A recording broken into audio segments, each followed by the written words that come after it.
Hello, we're at the Lindau Nobel Meetings for Economics. I'm here today with Peter Diamond. I'm going to ask him some questions about graduate education and then move on to a few other topics. So welcome, Professor Diamond. Nice to have you here. Glad to be here. What's your favorite part about Lindau? I know you were here 3 years ago, and so you've had some experience. Yes, the session that actually blew me away is the afternoon sessions where the young researchers and one laureate and no outsiders are in a room, and there's no agenda. And the way I organized it, there was a mic over on the side, and the young researchers asked me anything they wanted. And they formed a little line so that one would finish, the next one would step up. And we went on for the full allotted time with questions all over the place. And as opposed to my thinking, what is it I want to tell them about, I was finding what they wanted to hear about. And the questions were interesting and prompted me to think about things I hadn't explicitly recognized as that kind of issue. I thought that was one of the real highlights. I should say one of the points of the meetings is to bring Nobel laureates together with graduate students to talk about research topics and how to be successful and make connections and all those sorts of things. And it really reminds me of my graduate school days. I started thinking about, what one piece of advice, you must have given the talks to income graduate students or give them advice. And what was the one piece of advice that really helped me in grad school? And I think it was don't be afraid to ask questions. What would you tell graduate students that incoming, how to be successful? I'm smiling because my son's having an academic father. That was the starting place. Connect individually with the teacher, not just in the classroom, but afterwards. You have a question, go back. You have a thought, go back and try it out. So yes, I can't top that one. And don't be afraid.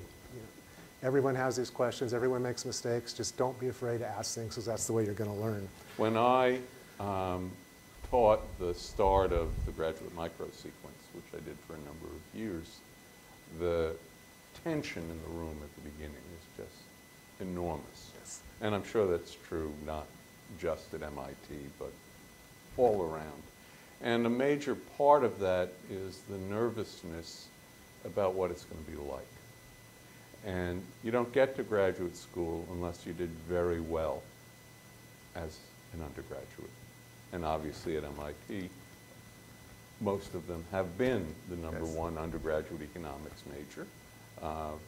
We sometimes have 2 or 3 from a single school, and they may all have thought of themselves of that. And I tell them with great assurance that half of them will be below the median, and that doesn't mean, the way it would have as an undergraduate with an eye on graduate school, that they're not going to succeed. Right.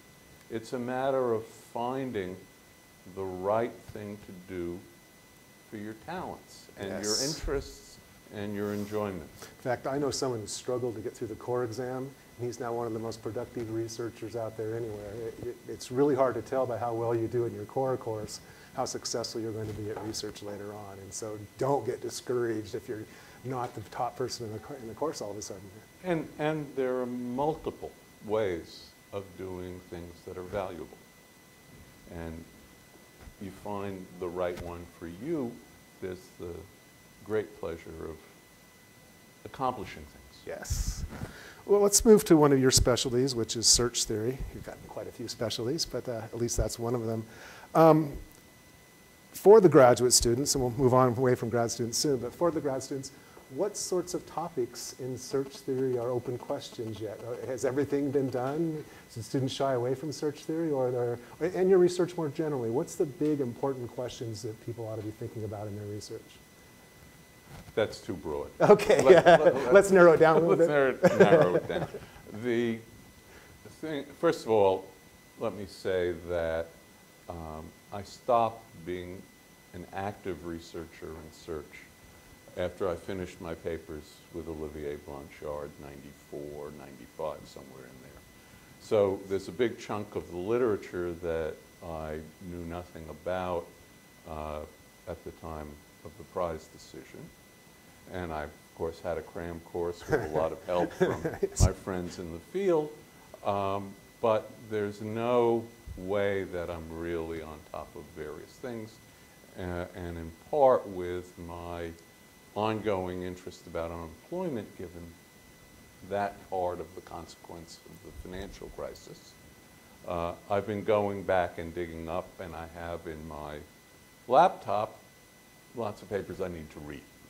So I have no sense of, no, it's in the laptop. Lots of electrons, yes. So I have no sense of where things are, what you shouldn't do. So let me just talk about my own perspective, which is very much that we started, let me go back. You cut your teeth as an economics student from day one with the abstraction of a market. Demand, supply, a price clears the market, a wage clears the market, or maybe it doesn't. Yes. And that opens up all sorts of things. And the loose end in that, and I'm really talking about what education was like in the 60s when I was a student, the loose end of that is how do the prices and wages get determined, how do they change, why doesn't the market clear?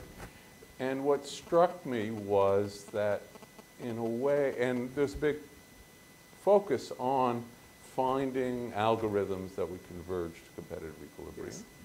And Herb Scarf, of course, produced that wonderful example where you don't.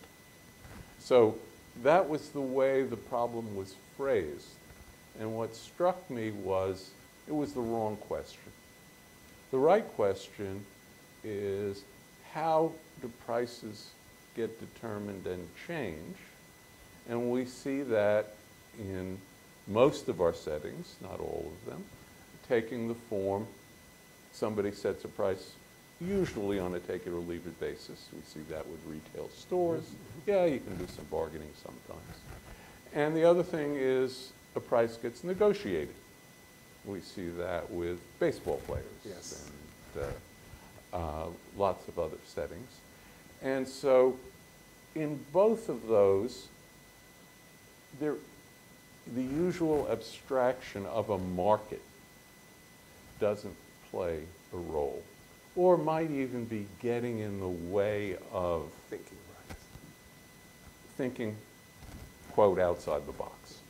So I started by asking the question, if we get away from the usual assumption that everybody knows every price that's out there, and everybody has the ability to act on every price, and it's not just current prices, but it's future prices.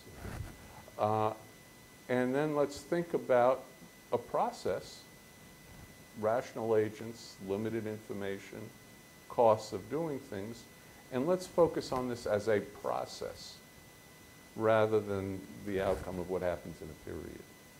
And obviously, once you've got to start on that, of course there are advantages to having the shortcut of a period and the outcome that goes with it that's consistent with the dynamics. Yes. And so you get to address more complicated issues by simplifying part of the model and preserving the part that matters for that issue. And so I look at the labor market, I look at the capital market. I won't mention the housing market because that's such an obvious one, but I meant really the capital market in a much broader sense. And what we see is that we have a fair bit of theoretical developments dealing with more complicated issues that you can't deal with in a simple model. And we also have empirical observations and policy issues in which you're going to draw on the models that shed light on those questions. And some of the inferences come from the simpler models because you can tell better where they're applicable. Yeah. And some of them will come from the more complicated. And there is let's take the big deal, to my mind, in what's happening in the U.S. labor market right now. You have, in some of the models, the flow of employed workers directly into another job. What we're seeing in the U.S. labor market since the financial crisis is an extraordinarily low level of quits of employed workers, and overwhelmingly quits are quits into another job right away or with a little gap, but don't forget, our data is pinpoint 1 month, pinpoint next month. So if there's a little bit in between, it's not a big deal. And what we're seeing is quits have been rising slowly and steadily like a lot of other measures in the market, but they're still very low. And the EE flows, employment to employment, are comparably low. And that's a sign of a labor market that isn't delivering the kinds of efficiencies that we want. So what's going on here is trying to understand that process. What's in the thinking, what's in the opportunities, what's in the bargaining that has made that function, and how much of it is merely the low level of aggregate demand relative to measures of potential output. So that's an example of something where there are holes in the theory, there's data to try to get a better handle on, there's lots of good stuff. The part that interests me, and I've discovered there exists a literature that I haven't gotten into, is the bulk of the literature is partial equilibrium.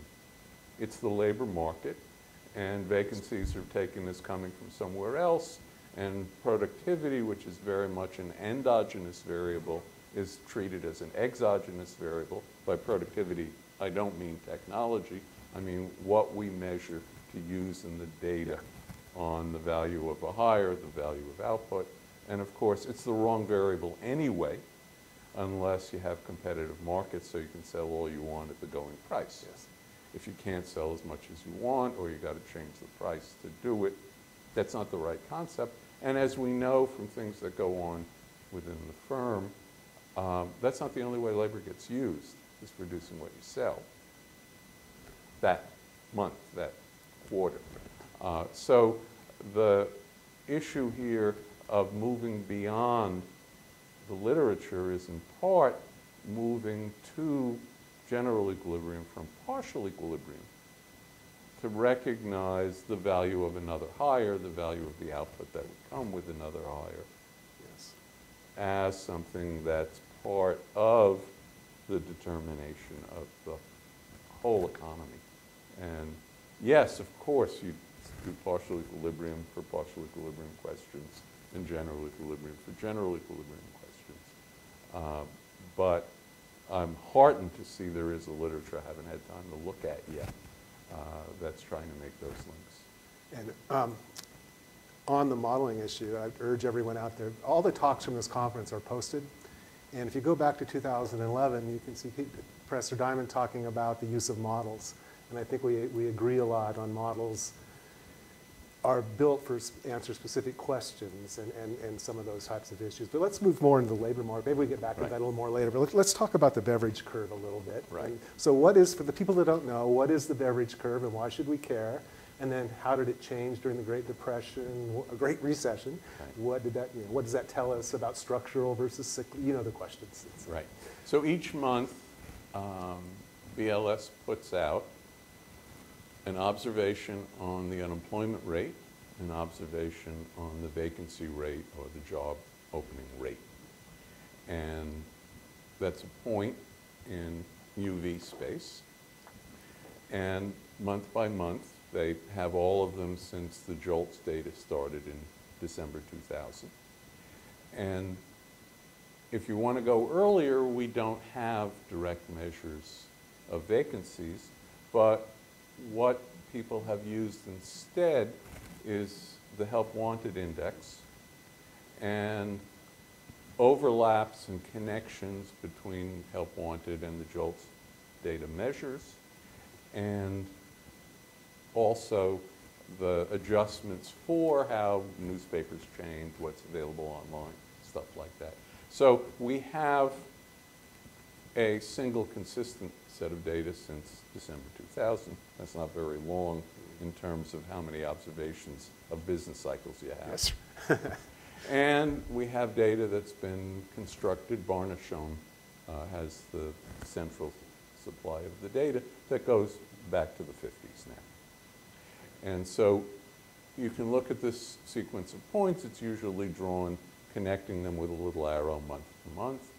And the first clear observation is in a business cycle, you go into a recession, unemployment goes up, vacancies go down, you get a downward sloping movement. And if you want to think of that through dynamics, you can think of what would be a steady state pair in UV space if it was stable, and how you would have a bit of a loop around it because of lags, but the sense that that would be going down northwest to southeast for a typical business cycle. And you put together separately cycle by cycle, and you see that.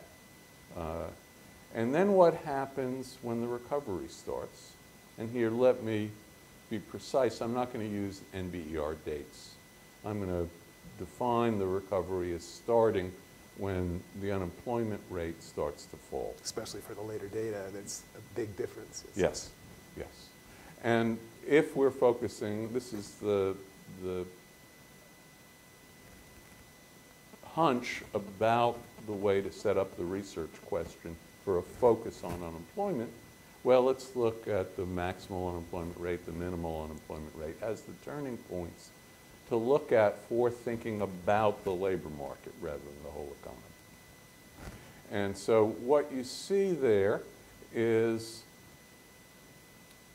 you go down that curve, and if you think about it, apart from the little loop, you'd be going back up as vacancies go up, if you think of vacancies as pulling unemployment after it.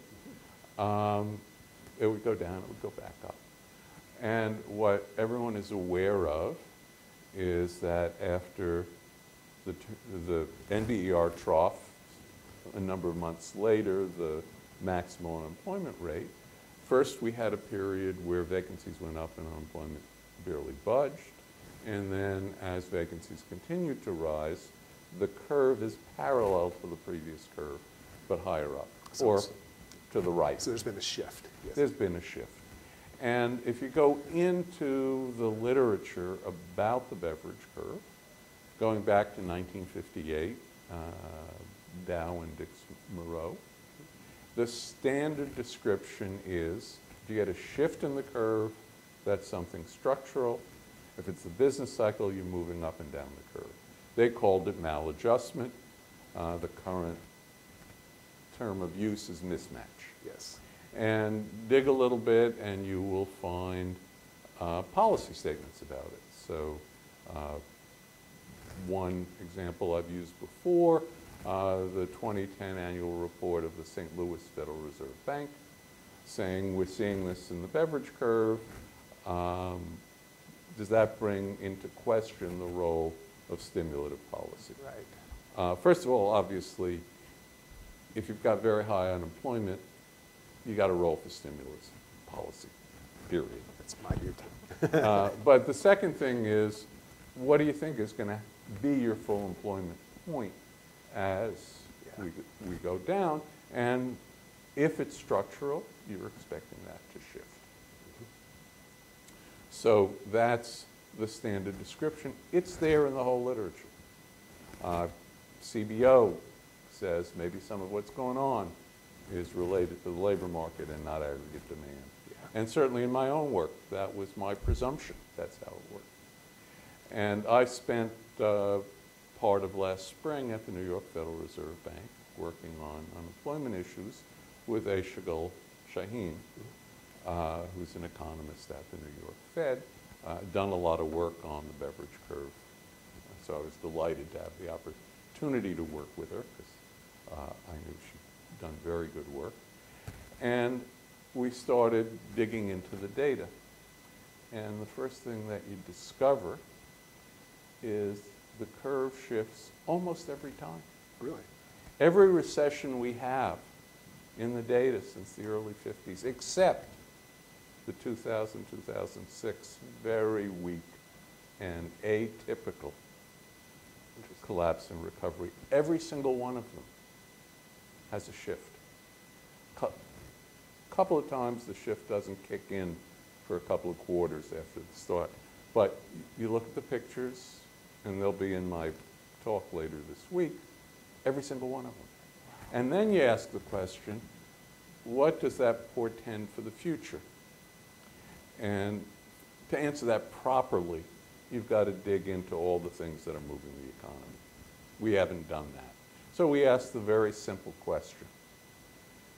Does the minimum unemployment rate after the shift end up higher or lower than the minimum unemployment rate before you went into the recession? And the answer is it's about 50-50. Okay. Sometimes it goes higher and sometimes it doesn't. And do you know the trigger? This is why it's still research in progress. Okay. Open questions for the grad students. The prior question, the one we're focused on, to address that, you've got to get into all these other factors. Yeah. So we want to look at what else we can look at narrowly within the labor market data.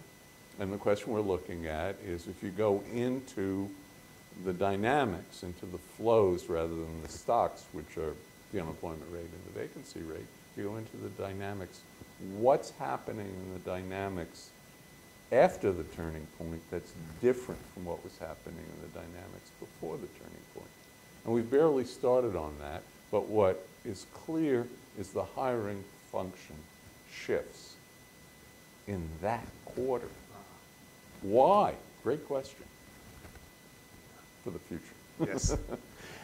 But that's only part of what's going on. What else is going on is flows between not in the labor force and in the labor force, unemployed and employed, huge flows from not in the labor force directly into employment. And the other thing is, what's the role of the low level of quits, which I don't know if it's true in other ones. We haven't dug in yet. I mean, we're barely beyond, this is what the beverage curve does, and start on hiring, but there are other elements here. What I think it was Akerlof and Rose called the vacancy chain. You quit for a better job, that leaves a vacancy.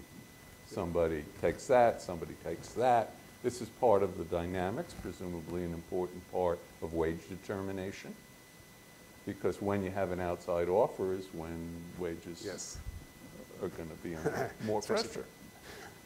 Especially baseball players.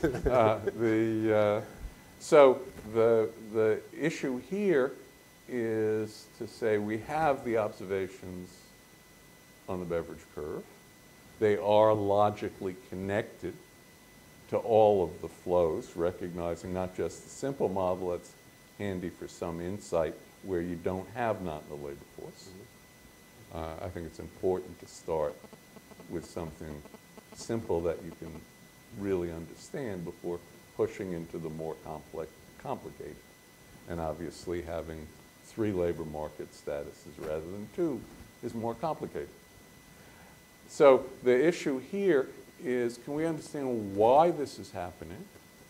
Is it something that merely connects to aggregate demand issues, or does it connect to perceptions, expectations, views that change slowly in the course of the business cycle turnaround?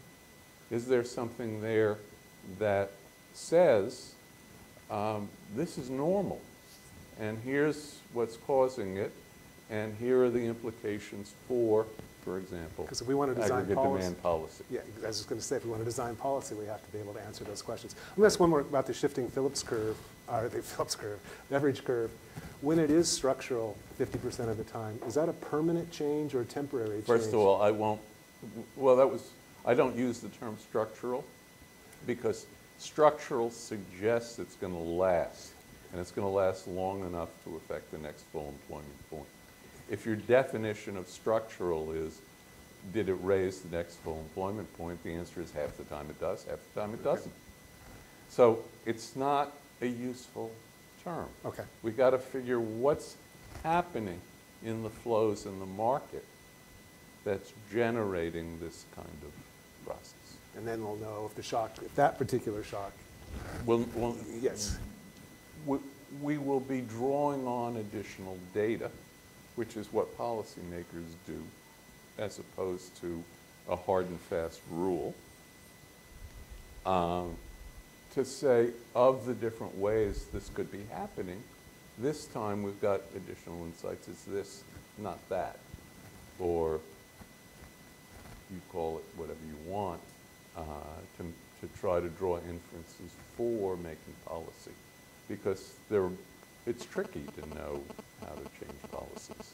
The obvious, given all the commentary every time the Fed opens its mouth. So Yeah. the point here is just to have more of a handle of what to look at in trying to sort out that issue. Is there any is it useful to separate long-term and short-term unemployed when asking these questions about the Beveridge curve and the shifts and the like?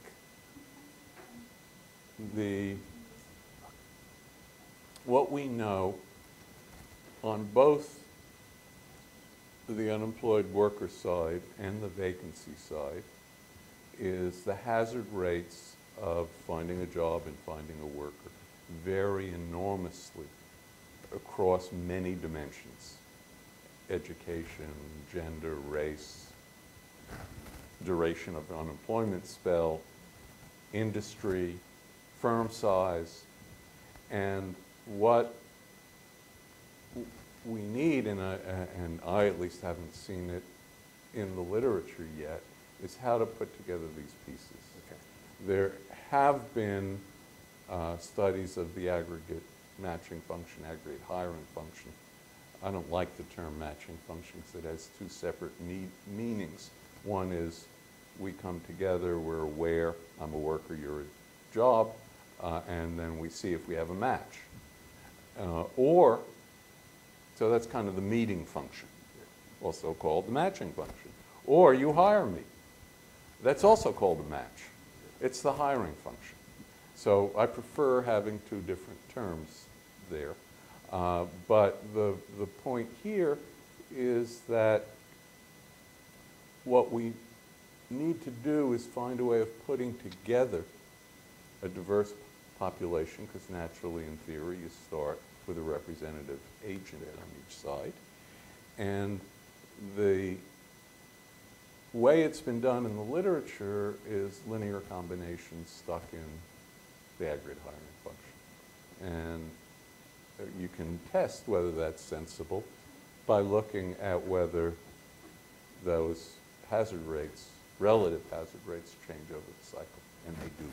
Okay. So we need a further step building on what comes from that simple linear model, which is these rates are different.